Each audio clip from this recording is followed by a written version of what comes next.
100 days weight loss சேலஞ்சில் இன்றைக்கி டே 8. Skip பண்ணாதீங்க, video ஃபுல்லாக பாருங்கள். வீடியோவோட எண்ணில் ஹெவியான மெசேஜ் ஒன்று இருக்குது. பிரேக்ஃபாஸ்ட்டுக்கு ஒரு மேங்கோ ஜூஸை குடிச்சிட்டு ஒர்க்கு கிளம்பியாச்சு.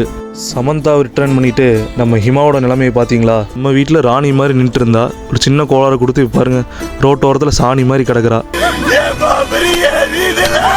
மீண்டும் ஒரு காடியை கடன் வாங்கிட்டு ஒர்க்கு கிளம்பிட்டேன். இந்த ஒரு வாரமாக வாழ்க்கை சும்மா நம்மளை வச்சு செஞ்சிட்ருக்கு. ஹிமாவோட நிலைமையை நீங்களே பார்த்தீங்க. ஃபோன் உடஞ்சி போயிடுச்சு, ரெடி பண்ண காசு இல்லை, ஒர்க்லேயும் பிரச்சனை, இன்னி வெளியில் சொல்ல முடியாத பல பிரச்சனைகள் ஓடிக்கிட்டு இருக்கு. லைஃப் சும்மா லெஃப்ட் ரைட்டுன்னு வாங்குன்னு வாங்கிட்டு இருக்கு. அப்போ தான் எனக்கு ஒரு விஷயம் புரிஞ்சுது.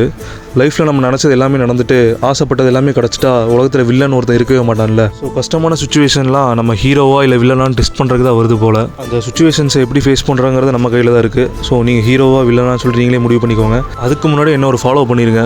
ஒரு வெறித்தனமான பேக் அண்ட் ட்ரைசெப் செஷனை முடிச்சுட்டு நின்ன இடத்துலேயே ஒரு அரை மணி நேரம் ஓடிட்டு வேர்வையை பார்த்தாலே தெரியும் இன்றைக்கி எந்த அளவுக்கு காட்டுன்னு காட்டியிருக்கேன்னு. ஒர்க் அவுட்டை முடிச்சுட்டு ஜிம்முக்கு வெளியில் கலராக சிக்கன் வச்சுருந்தாங்க. அதில் ஒரு கலரை வாங்கி சாப்பிட்டு டின்னரை முடிச்சுட்டு இன்றைக்கான டேவை கம்ப்ளீட் பண்ணியாச்சு.